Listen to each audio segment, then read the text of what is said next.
Hello friends, welcome back to my channel. Story को start करने से पहले आप लोगों से रिक्वेस्ट है, अगर आप लोगों ने अभी तक चैनल को सब्सक्राइब नहीं किया तो प्लीज़ चैनल को सब्सक्राइब कर दीजिएगा, वीडियो को लाइक और कमेंट भी कर दीजिएगा। अब स्टोरी की तरफ बढ़ते हैं।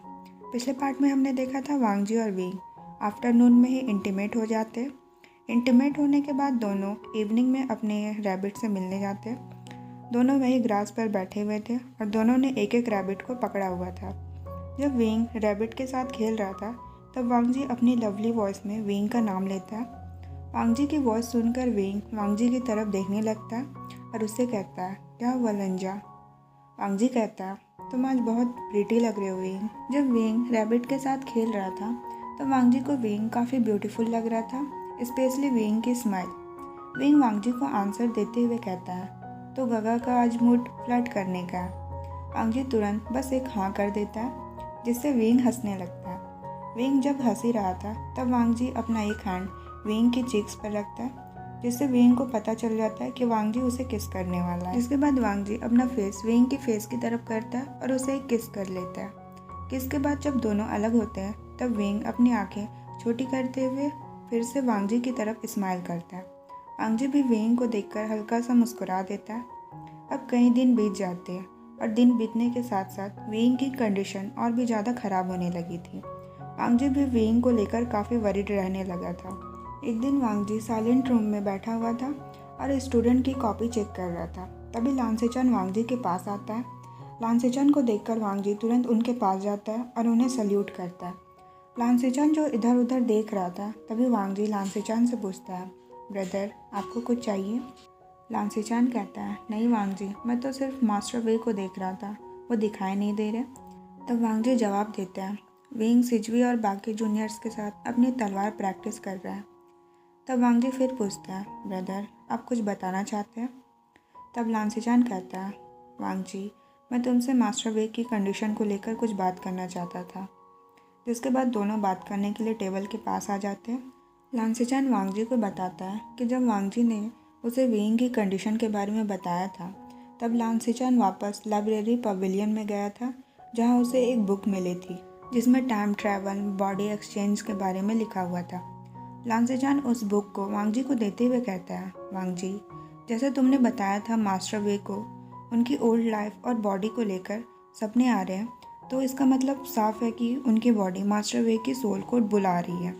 वांगजी जब यह सुनता है तब वांगजी साफ साफ अपनी हार्ट में पेन फील कर सकता था। विंग का बस उससे दूर जाने का ख्याल ही वांगजी को पूरी तरह से तोड़ देता है। वांगजी तुरंत लांसेचान से पूछता है, ब्रदर इसका कोई उपाय नहीं है? बट लांसेचान के पास वांगजी के सवालों का कोई भी जवाब नहीं था। और जब वांगजी लांसेचान को चुपचाप देखता तब वांगजी एक बार और फिर हिम्मत नहीं कर पाता कि वो लांसेचान से कुछ पूछ सके। वांगजी तुरंत उस बुक को ओपन करता है जो कुछ देर पहले लांसेचान ने वांगजी को दिया था। उस बुक को रीड करने लगता है बट वांगजी को कुछ भी नहीं मिलता और ये देखकर वांगजी की आंखें पूरी तरह से आंसुओं से भर जाती है। वांगजी की ऐसी हालत देखकर लांसेचान को भी काफ़ी दुख होता है। लांसेचान वांगजी के पास जाकर उसके आंसुओं को पोंछना चाहता था, उसे हक करके कहना चाहता था कि वांगजी सब कुछ ठीक हो जाएगा, बट लांसेचान ऐसा नहीं कर पाता। वांगजी अपने आंसर ढूंढने में इतना खो जाता है कि उसे खुद भी महसूस नहीं हो रहा था कि उसके आंखों में आंसू है। वांगजी को देखकर लांसेचान को ऐसा लगता है कि उसे अभी वांगजी को अकेला छोड़ देना चाहिए और लांसेचान अपने भारी मन के साथ वांगजी को उस बुक के साथ अकेला छोड़कर चला जाता है। वांगजी जब उस बुक को रीड कर रहा था तब उसे पता चलता है कि क्योंकि उस वर्ल्ड में विंग अभी जिंदा है और विंग की सोल टाइम ट्रैवल करके दूसरी बॉडी में आई है, तो काफ़ी हाई चांसेस है कि 11 मंथ के बाद विंग की सोल वापस अपनी बॉडी में चली जाएगी और जो विंग की ड्रीम में आ रहे हैं उसकी सोल किसी ब्लैक होल में फंसी हुई है। तो इसका मतलब यह हो सकता है कि विंग की बॉडी किसी टाइम लूप में फंसी हुई है और जल्द ही विंग की बॉडी उसकी सोल को वापस बुला लेगी और विंग एक बार फिर वांगजी को छोड़कर चला जाएगा। और ये सब सोचकर जो आंसू वांगजी के आइस में थे अब बाहर आने लगे थे। वांगजी खुद पर कंट्रोल नहीं कर पा रहा था, वो बस पागल हुआ जा रहा था ये सोच कर कि विंग अब वांगजी को छोड़कर चला जाएगा। वांगजी अपनी उसी मैडनेस में उस बुक को बार बार रीड किए जा रहा था, इस उम्मीद में कि वांगजी को कुछ ऐसा मिल जाए जिससे वांगजी विंग को जाने से रोक सके। बट वांगजी को कुछ भी ऐसा नहीं मिलता और ये देखकर वांगजी और भी ज़्यादा हार्ट ब्रोकन हो जाता है और फूट फूट कर रोने लगता है। जब वांगजी रो रहा था तभी विंग आ जाता है। विंग जैसे ही रूम में एंटर करता है उसे वांगजी रोता हुआ दिखता है। तब विंग भागकर वांगजी के पास जाता है, उसे हक करते हुए कहता है, लंजा क्या हुआ, तुम इस तरह रो क्यों रहे हो। वांगजी जिसकी हालत काफ़ी बुरी हो गई थी कैसे भी करके विंग से कहता है, विंग प्लीज़ मुझे छोड़कर मत जाओ। विंग जिसे वांगजी की कोई भी बात समझ में नहीं आती बट फिर भी विंग वांगजी से कह देता है, लंजा मैं कभी भी तुम्हें छोड़कर नहीं जाऊंगा। और जब विंग ऐसा कहता है तब वांगजी थोड़ा शांत होता है और विंग को और भी ज़्यादा टाइट हक कर लेता है। विंग भी ऐसा ही करता है। जब वांगजी पूरी तरह से शांत हो जाता है तब विंग वांगजी को बेड पर लेकर आता है। विंग वांगजी को आराम करने को कहता है, तब वांगजी भी उसे उसके साथ आराम करने को कहता है, जिसके बाद विंग भी वांगजी के पास उसे हक करके सो जाता है। विंग वांगजी से पूछना चाहता था कि उसे क्या हुआ और क्यों वो इतनी बुरी तरह से रो रहा था, बट विंग नहीं पूछ पाता। अब नेक्स्ट डे होता है। वांगजी विंग को कुछ नहीं बताता। वांगजी बस उस पूरे दिन विंग के साथ ही रहता है और उसके अगले दिन वांगजी ऐसा ही करता है और उसके अगले दिन भी। वांगजी अपने सारे काम को छोड़कर विंग के साथ बस चिपक ही गया था। विंग के आए 10 मंथ हो चुके थे और वांगजी के पास बस 1 मंथ बचा हुआ था जिससे वो विंग के साथ रह सकता था और वांगजी एक भी सेकंड ये मौका गंवाना नहीं चाहता था। वांगजी जब भी सोचता कि विंग उसे छोड़कर चला जाएगा तब वांगजी की हालत फिर से ख़राब होने लगती और एक बार फिर वांगजी बुरी तरह से रोने लगता, जिसके बाद विंग उसे शांत कराता। एक दिन वांगजी विंग से कहता है, विंग मुझे तुम्हें कुछ बताना है तुम्हारे ड्रीम को लेकर। विंग जो सेल्फ में कुछ बुक रख रहा था, वांगजी की आवाज़ सुनकर वो थोड़ी देर के लिए स्टॉप हो जाता और बुक रखने के बाद विंग वांगजी से कहता है, तुम्हें कुछ भी कहने की ज़रूरत नहीं है लंजा, मुझे सब कुछ पता है।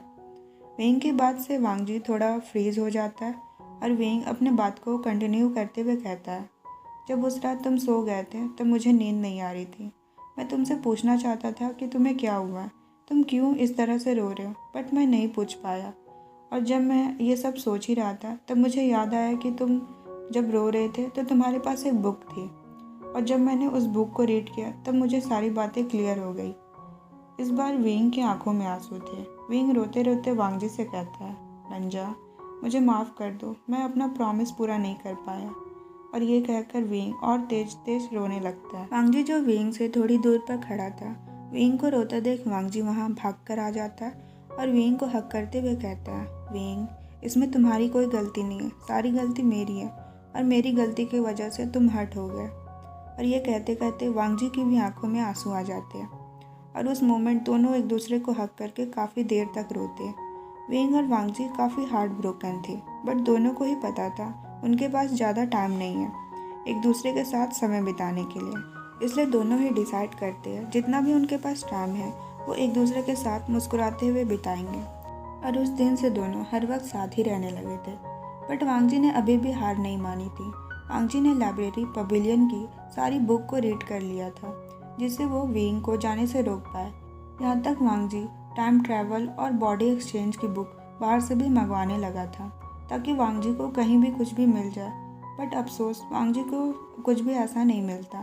लांसेचान भी हर तरीके से वो मुमकिन कोशिश कर रहा था जो भी वो कर सके, बट इसका भी कोई भी फ़ायदा नहीं होता।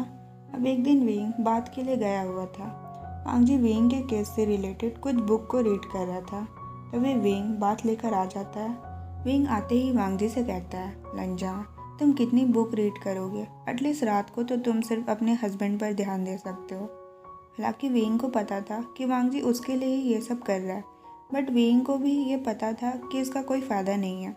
पूरे 1 मंथ बीत गए थे बट वांगजी को कुछ भी नहीं मिलता, और अगर आगे जाकर वांगजी को कुछ मिलता भी है तो शायद ही इसका कोई फ़ायदा होगा, क्योंकि 11 मंथ पूरे हो चुके थे और विंग कभी भी वांगजी को छोड़कर जा सकता था। और जब विंग ये सब सोच ही रहा था तभी वांगजी विंग से कहता है, ओके अब मैं बुक रीड नहीं करूँगा। और इतना कहकर वांगजी बुक को बंद कर देता है। अब वांगजी विंग के पास आ जाता है और उसके गीले हेयर को देखकर विंग से कहता है, विंग लो मैं तुम्हारे हेयर ड्राई कर दूँ। जिसके बाद विंग वांगजी को हाँ बोलकर उसके हैंड में टॉवल दे देता है। वांगजी विंग के हेयर ड्राई कर रहा था बट विंग कुछ सोच में डूबा हुआ था। जब वांगजी विंग के बाल अच्छे से ड्राई कर देता है तब वांगजी विंग के हेयर एक साइड करता है और उसके नेक पर किस करने लगता है। वांग जी की किस से विंग अराउज्ड होने लगा था। विंग को 1 मिनट नेक किस करने के बाद वांग जी तुरंत विंग को अपनी गोद में उठाता है और उसे अपने बेड की तरफ ले जाने लगता है। वांग जी ने जब विंग को अपनी गोद में उठाया था तब विंग ने तुरंत अपने दोनों लेग्स वांग जी की वेस्ट के अराउंड कर लिए थे और उसे नेक किस करने लगा था। अब दोनों बेड के पास थे। वांग जी तुरंत विंग को बेड पर लेटा देता है और उसके ऊपर आकर उसे किस करने लगता है। विंग भी वांग जी को किस करता है और अपने दोनों हैंड से वांग जी के क्लोथ रिमूव करने लगता है। उस रात वांग जी और विंग दोनों के एक्शन काफ़ी फास्ट थे। दोनों एक दूसरे के लिए काफ़ी हंग्री फील कर रहे थे और ये हंगर तब जाकर मिटता है जब वांग जी विंग की बॉडी में एंटर करता है। उस रात वांग जी काफ़ी ज़्यादा वाइल्ड फील कर रहा था, जो विंग की आवाज़ें से साफ पता चल रहा था, और ये आवाज़ें आधी रात तक बंद नहीं होती। इसका मतलब वांग जी ने विंग को आधी रात तक नहीं छोड़ा था। नेक्स्ट डे जब वांग जी उठता है तो उसे एक बॉडी उससे चिपकी हुई फील हो रही थी जो विंग की थी, और ये सोचकर वांग जी को काफ़ी ज़्यादा वार्म फील हो रहा था। बट वांग जी तब टेंस दिखने लगता है जब उसे रियलाइज़ होता है कि ये बॉडी काफ़ी ठंडी होने लगी थी। वांग जी तुरंत अपनी आंखें खोलता है और विंग की बॉडी को चेक करता है, जिससे वांग जी को पता चल चुका था कि विंग उसे छोड़कर जा चुका है। ओके फ्रेंड्स, आज की स्टोरी हम यही एंड करते हैं। आज की एंडिंग काफ़ी सैड है, बट डोंट वरी, स्टोरी की एंडिंग हैप्पी एंडिंग ही है। तो नेक्स्ट पार्ट जानने के लिए प्लीज़ चैनल को सब्सक्राइब कर लीजिएगा, वीडियो को लाइक कमेंट कर दीजिएगा। Thanks for watching, bye bye.